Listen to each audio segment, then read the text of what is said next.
so what we have here is we have a schematic drawn not to scale, but with the measurements on there of a drop shoulder sweater knit in pieces.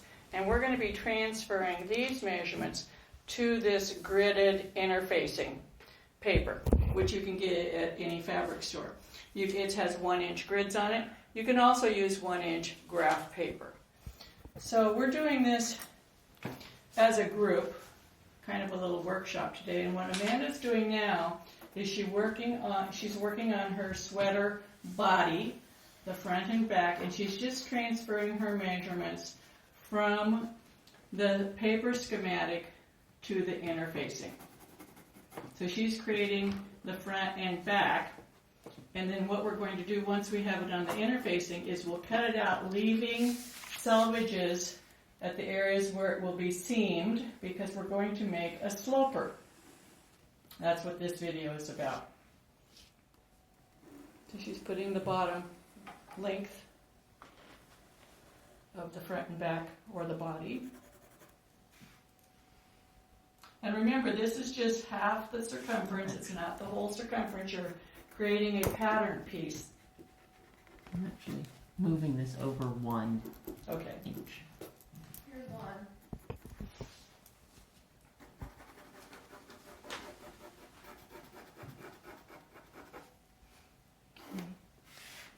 Okay, so we've got the body. Now she's going to add where her waist is going to be. Mm-hmm. So back neck. That's your back neck. This is my back. Oh, Okay. yes, this is where my back neck is going to fall. And when you put in the back neck, you have to remember that if you're going to be putting in a trim around your neck, like ribbing or something, you have to account for that, because that will not be included in the body fabric.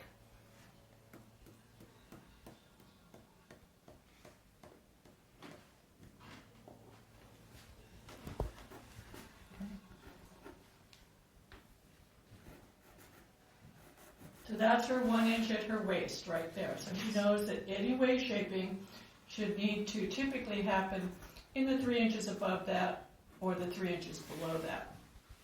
And or, depending on your hips and your bust, you may want to have shaping above and below the waist, or just one or the other. If you're really busty, you may want to have below bust shaping but no waist shaping. If you're hippie, you might want to have no bust shaping but hip shaping. So now she's bringing in how far she wants to bring it. And then you just draw a line.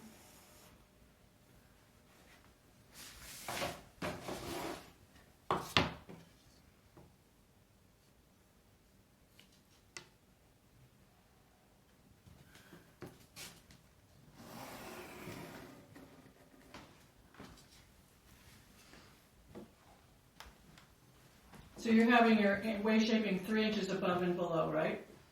Yes. Okay.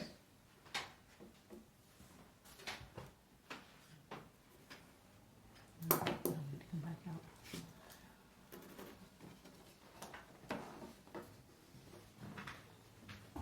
Now it looks rather like an obtuse angle, but you have to remember that this is knitting.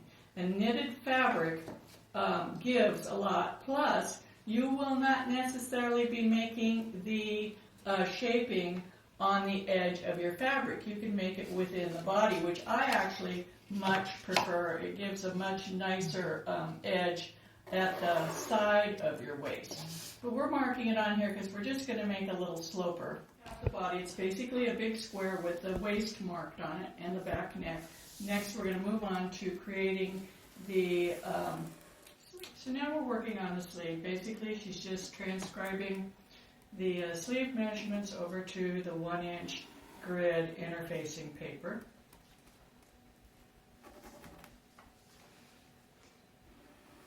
And this is just a rough, like a rough draft.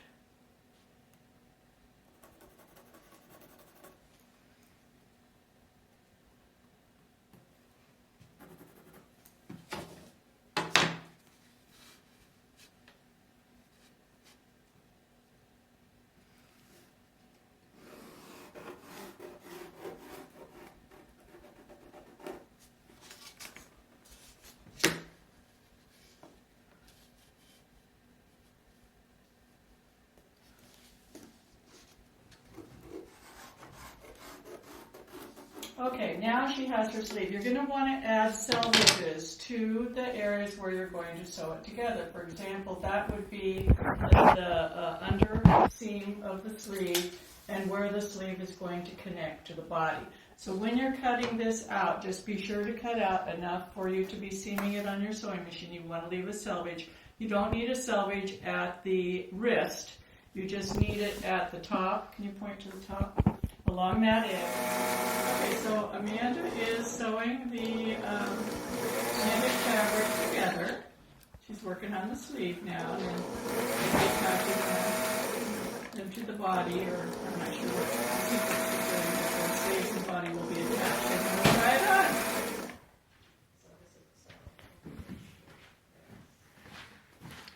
So here comes Amanda. She just finished sewing her top, literally. We have not tried it on yet. But based upon her measurements, let's see what's going to happen here. Fit over my head. Oh. That's pretty amazing, isn't it? I really like it. You'll have to go look in the mirror. Okay, so Amanda has put her sloper on, and we've already done some pre-adjustments. She's not sure what type of neck she wants yet, so we didn't really do much with the neck. And she may be doing a cardigan. In that case, she would, once we're done with the shaping, she would split it down the front. But this will give you an idea of how it fits. Now, she's not crazy about this stuff here, and neither am I. So what we did is we came to a conclusion that we think that if she did some shoulder shaping, there's a pin here, see that? And I put a pin here. So if she did some shoulder shaping starting here at the outside edge of her shoulder and going to where the sleeve attaches, and I think this is about 1.5 inches. So she would be working this as short rows. These would be the short rows. So there's no fabric here created. But then what that would cause is the arm to be too tight. So to compensate for that, you just move, this would be where her shoulder would come together. You move the whole sleeve down, so the sleeve would move down about 1.5 inches. And what that will do is get rid of some of this excess fabric right here. Another thing that we did is we did add about 1 inch. I just put a pin on the inside, you can see here. I took about 1 inch of fabric out of the waist, and I just guessed, and I did not really get where her waist is, but these are just pins, so you can move them up or down. But even without the pins, the sloper fits. Let me take these out.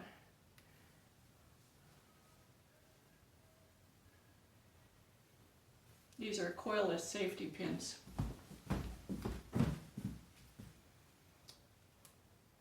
So you can see what her sweater is going to look like. Isn't that awesome? So at this point, you can adjust the sleeves, you could adjust the ease, whether she wants her arms tighter or not, whether she wants shaping, whether she wants the shaping in this part of the sweater. Let's try that.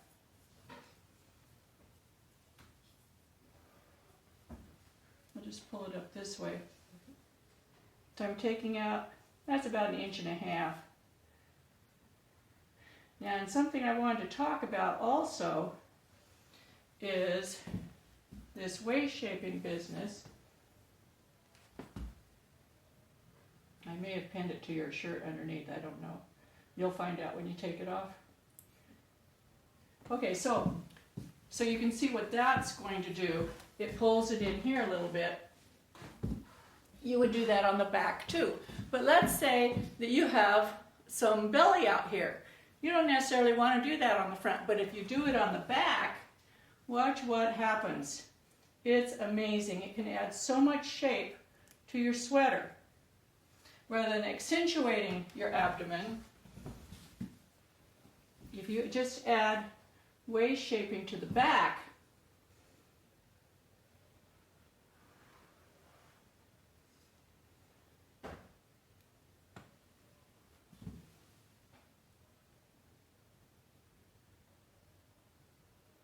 it makes the whole sweater, okay, turn back around. So it gives you a little, do you see what it did here? Just by adding shaping in the back. So this is about making a sloper. and why you would want to make a sloper. Most often this comes in handy when you're knitting a sweater in pieces because you can't really try it on. An alternative to making a sloper is finding a sweater that fits you lovely the way you want it and using the measurements from that sweater. But it's still fun to use that to make a sloper and try it on. Did you like this? Was it a fun experiment? Yes, definitely. Yes, and did you learn anything? I did, yes. Yes, so this gives you a much better idea about your body, so you're not guessing on your waist shaping. Oh, I think I want, 4 inches of waist shaping. You can actually try it on your sweater and see what it's going to look like. You need to use a fabric that resembles knitted fabric, which stretches more from side to side than it does from top to bottom. So this is a knitted jersey fabric. A little bit heavyweight. It's not real light like t-shirt material. It's a little bit heavier, and that works really good. So I hope you enjoyed this video, and you come back and watch more. And there'll be links down below to the tutorial that you can get on Ravelry. It's called ITAG Bottom Up Drop Shoulder Tutorial. Happy knitting!